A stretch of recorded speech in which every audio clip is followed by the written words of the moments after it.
Hi, boys and girls, it's Mrs. Staub here, and I am going to read you How the Grinch Stole Christmas. This is one of my favorite Christmas stories. The movies are really great too, but this is a very good story by Dr. Seuss.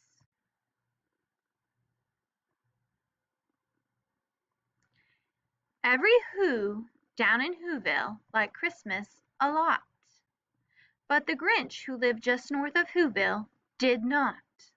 The Grinch hated Christmas, the whole Christmas season. Now, please don't ask why. No one quite knows the reason. It could be his head wasn't screwed on just right. It could be perhaps that his shoes were too tight. But I think that the most likely reason of all may have been that his heart was two sizes too small. But whatever the reason, his heart or his shoes, he stood there on Christmas Eve, hating the Who's, staring down from his cave with a sour, grinchy frown at the warm lighted windows below in their town. For he knew every Who down in Whoville beneath was busy now hanging a mistletoe wreath. "And they're hanging their stockings," he snarled with a sneer. "Tomorrow is Christmas, it's practically here." Then he growled with his grinchy fingers nervously drumming, "I must find some way to stop Christmas from coming." For tomorrow he knew all the Who girls and boys would wake bright and early. They'd rush for their toys, and then, oh, the noise, noise, noise, noise. And that's one thing he hated, the noise, noise, noise. There they are, playing with their toys. Then the Who's, young and old, would sit down to a feast, and they'd feast, and they'd feast, and they'd feast, feast, feast, feast. They would feast on Who pudding and rare Who roast beef, which was something the Grinch couldn't stand in the least.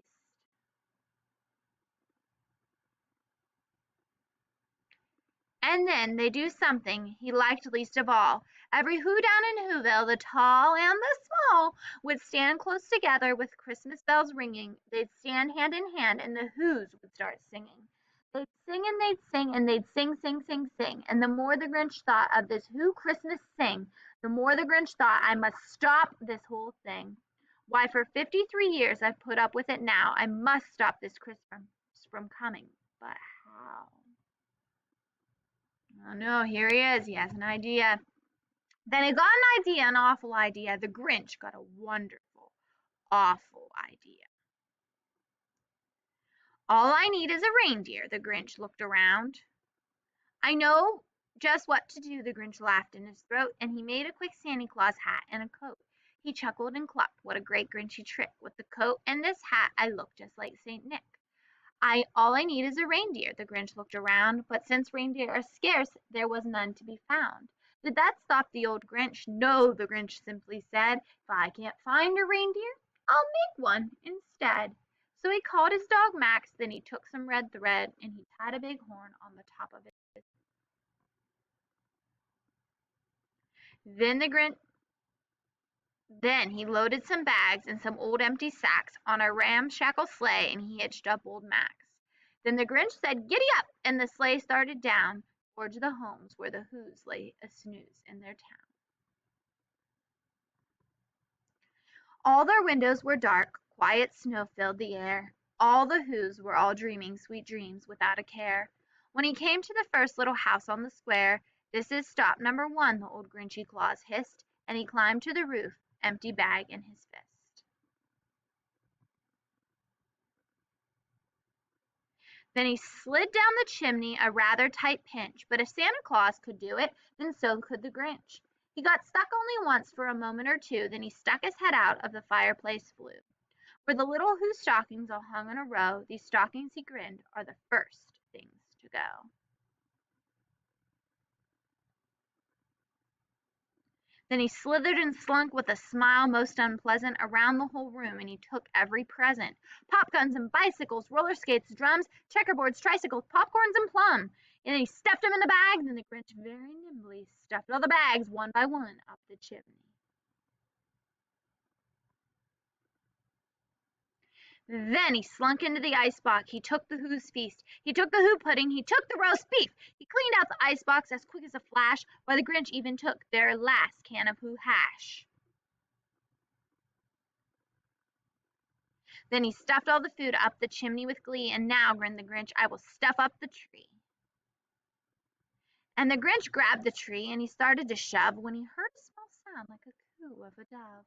He turned around fast, and he saw a small Who, little Cindy Lou Who, was not more than 2. The Grinch had been caught by this tiny Who daughter, who got out of bed for a cup of cold water. She stared at the Grinch and said, Santa Claus, why are you taking our Christmas tree? Why?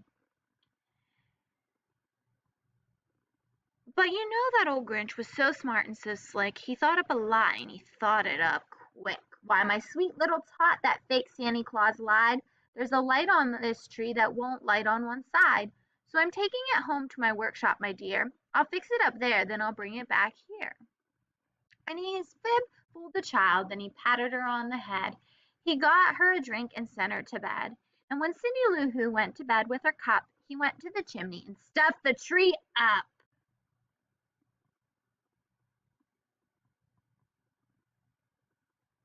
Then the last thing he took was the log for the fire. Then he went to the chimney himself, the old liar. On their walls he left nothing but hooks and some wire, and the only speck of food that he left in the house was a crumb that was even too small for a mouse. Then he did the same thing to the other Who's houses, leaving crumbs much too small for the others Who's mouses. It was a quarter past dawn, and all the Who's still abed, all the Who's still a snooze. Then he packed up his sled, packed it up with their presents, the ribbons, the wrappings, the tags, and the tinsels, and the trimmings, and the trappings. 3,000 feet up the side of Mount Crumpet, he rode with his load to the tip-top to dump it. Pooh-pooh to the Who's, he was grinchiously humming, then finding out now that no Christmas is coming. They're just waking up, I know just what they'll do. Their mouths will hang open a minute or two. Then the Who's down in Whoville will cry, Boo-hoo! That's a noise, Grinch the grin, that I simply must hear. So he paused, and the Grinch put his hand to his ear. And he did hear a sound rising over the snow. It started low, and then it started to grow. But the sound wasn't sad. Why, the sound sounded merry. It couldn't be so, but it was very merry. He stared down at Whoville. The Grinch popped his eyes. Then he shook. What he saw was a surprise. What do you think he's gonna see? Every Who down in Whoville, the tall and the small, was singing without any presents at all. He hadn't stopped Christmas from coming. It came. Somehow or another, it came just the same.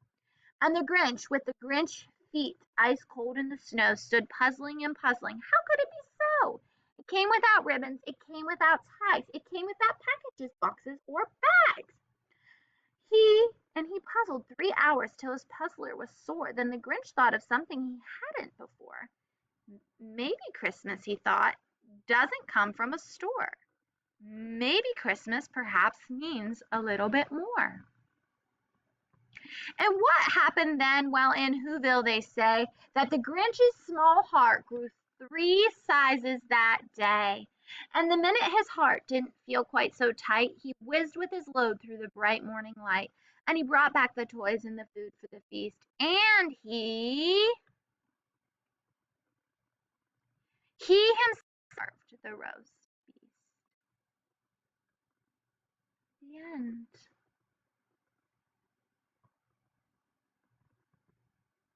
So I want to hope you all have a very happy holiday, and I would miss you all so much, and I can't wait to see you back in school. Now every time you hear the story Grinch, I hope you think of me reading it. Have a good night.